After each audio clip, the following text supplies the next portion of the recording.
Hi everyone. Solvay Processing, as well as other historic factories, contributed greatly not only to the pollution of Onondaga Lake, but the history of it. Today we will be talking about the timeline of the factory, what the Solvay process was, the Split Rock Quarry and its relation to the factory, as well as the effect the factories had on the lake and surrounding waterways. From the mid-1800s to now, the area of the former Solvay processing factory has changed names and companies varying times. The Solvay process was created from the idea of Alfred and Ernest Solvay in 1863. In 1881, Solvay pioneered the chemistry industry in many countries, including the United States. Entering the 1920s, 5 chemical companies condensed into one. The companies included the Solvay Processing Company, and all these companies created Allied Chemical. Next, in 1958, Allied Chemical and Dye Corporation changed the name to Allied Chemical Corporation. 30 years later, in 1999, Allied Chemical and Honeywell Inc. merged and became Honeywell Inc. Lastly, in 2005, Honeywell agreed to a partial cleanup of the lake due to the harm done by the company and former companies in the past. First, we're going to talk about the history of Solvay Process. Solvay Process was a company located in Syracuse, New York. The company made mass amounts of soda ash, more specifically a chemical called sodium carbonate. Two brothers, Alfred and Ernest Solvay, developed a process for creating soda ash, also known as the Solvay process. The Solvay process required two main ingredients, salt brine and limestone, two things found around Onondaga Lake in the 1800s. Onondaga Lake is the perfect place to find salt because salt springs are located all around the lake. An engineer named William B. Cogswell was familiar with the process and wanted to bring it to the United States, specifically a town near Syracuse now known as Solvay. The brothers had the process patented, so it was hard to bring the process to the United States. After a lot of refusals, Cogswell finally got the rights to the Solvay process. They agreed that the Solvay brothers would get 1/3 of the interest in the company and the factory would be named after them. In 1883, Solvay Processing got permission to drill for salt springs at the shore of Onondaga Lake. Wells and Tully provided salt brine, a high concentration of water solution of salt, for the plant and pumped it directly to the factory by pipeline. Also, Split Rock Quarry, located about 4 miles from the plant, delivered limestone through a bucket line suspended on cable loops. The one problem with making soda ash was the amount of waste that was created. The factory dumped about 1.5 pounds of waste for every pound of soda ash made. The waste was directly dumped into Onondaga Lake. Solvay Processing built a pipe flowing into the lake that dumped the waste there. Also, waste beds were built in wetlands along the southwest perimeter of the lake. This caused the lake to become, at one time, the most polluted lake in America.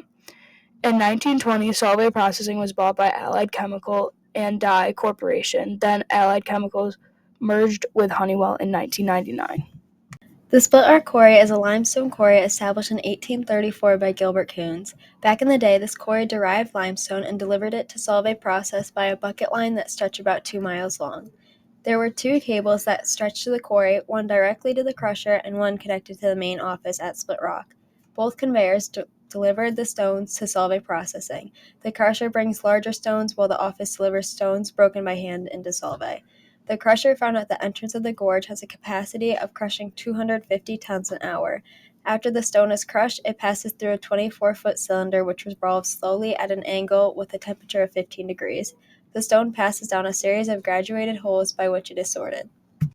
This quarry had quickly lost some of its natural supply, so the rock was tested and compared with the limestone found at the Jamesville Quarry. Upon testing, they found that the Jamesville Quarry's limestone matched with the limestone found at Split Rock, so the Split Rock Quarry was abandoned, and men continued the deriving of limestone using the Jamesville Quarry. After the quarry was abandoned in 1912, it was turned into a vital war facility for war efforts and produced nearly 25% of America's ammunition for war. One sad night on July 2, 1918, the grinding machine, which was in a wooden building, overheated and caused the explosion of all the TNT to explode. 50 men died that day in the explosion, and many believe the site is now haunted. Visitors claim to see strange lights and colors, and the Ghost Finder Association of New York have claimed to take several unexplained images upon investigation. We're walking up to the Split Rock Quarry. We're really excited. A little nervous. Okay, wow. We're getting some sightings of it.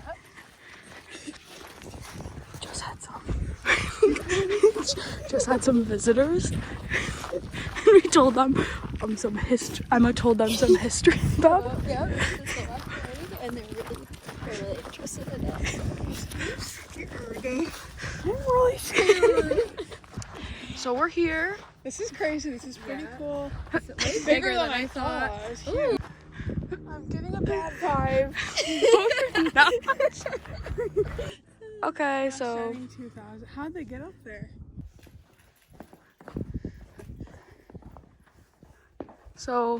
that's Megan.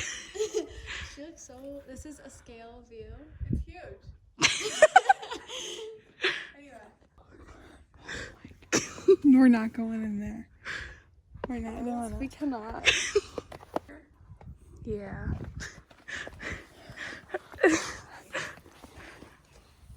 Okay, jump up. Hallelujah.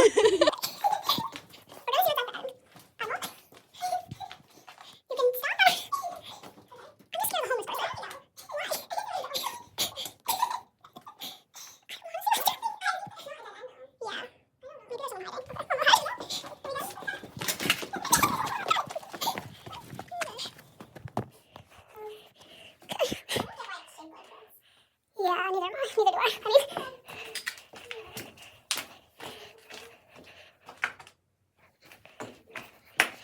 Okay, it's not a dead end, but you can't really see. It just goes to the other side. And there's a big pole. There's a big pole and some. Yeah, I don't know. It's not even interesting. I thought it was gonna be cool. I really like the ceiling though. It's mad cool. Yeah. Okay. Bye. We can't really put our whole video up at this one.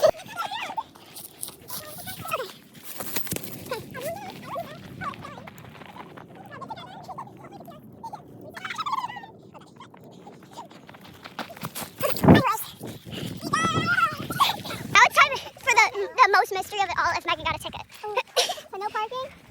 I park. So, how long? Again, change of plans. We're headed to the top. Yeah. Say hi to the camera, Max. Oh my god, I just heard so much.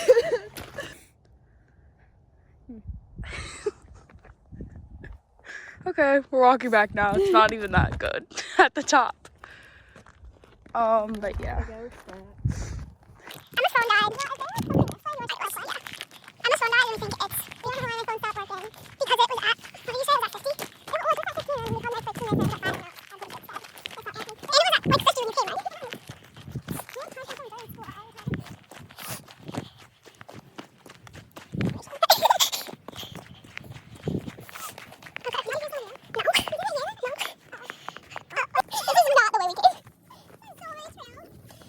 It's so steep. I'm literally gonna die.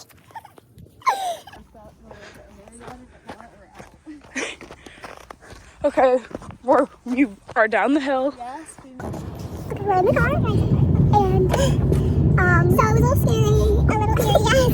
Megan said she got the same eerie vibe. She walked down alone, which was really brave of her. Yeah, I was scared when I got up to the top. It's cool that she saw the two men. The two men, they talked to me. What did they say? Did you ask them about it? A little bit, yeah. They were like, oh, you guys are down fast. And he's like, where's the rest of them? And I was like, oh, they're coming. And I got in the car and like, yeah. Right. Did they drive the black truck though? Yes. But yeah, so rate it out of 10 scariness.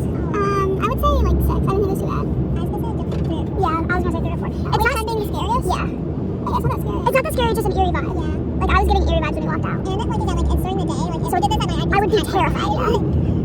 Now rate it out of fun, experience and how beautiful it was. Experience 10 out of 10. Yeah, I agree with that. Yeah. Oh my god. Oh my god. What? It's just coming real fast. Bye-bye. From the 1800s to now, the solvay process and fouling factories have polluted Onondaga Lake for years, not understanding the effects of their actions. The historic factories surrounding the lake discharged up to 165,000 pounds of mercury from the factory's operations. Mercury is a very toxic chemical that is dangerous to people and living things. The pollution does not only affect Onondaga Lake, but also the waterways that connect to them and are around the lake. The pollution in the lake gets carried into watersheds, which will travel into other waterways. Some waterways around Onondaga Lake include 9 Mile Creek, Onondaga Creek, Harbor Brook, and the pollution from the lake can be transferred into these. Soda ash is still commonly used in many factories and is still essential in making many household products such as cleaning products and glass. Limestone is still a key compound and is actually the 10th most consumed inorganic compound in the world. There are two methods of production used today called natural production and synthetic production. Natural production is extracting natural trona ore, then processing it through a filter with a concentration, crystallization, and a drying process. Synthetic production produces a chemical production called the Solvay method, which is the same method used in the Solvay factory back in the early 1900s. Along with that, limestone is still delivered from a quarry, and the Jamesville quarry is still used to this day, despite its negative environmental impacts. Trona ore is used in natural production, and limestone is used in synthetic production.